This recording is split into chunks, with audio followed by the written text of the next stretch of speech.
بگید سریع خبرشو بزن.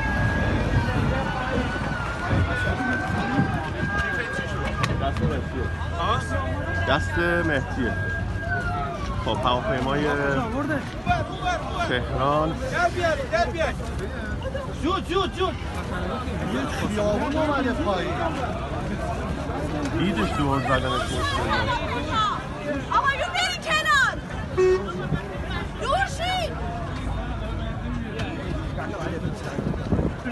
مهدی اومده؟ آره تو چمدون کو؟ نه اینه. من حق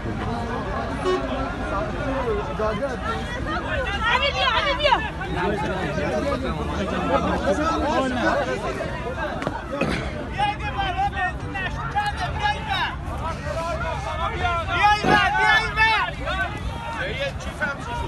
کیفت نیست؟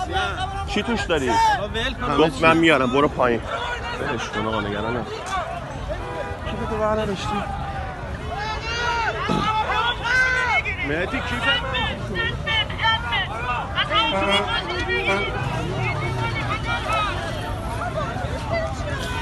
بنزین داره میره وسط.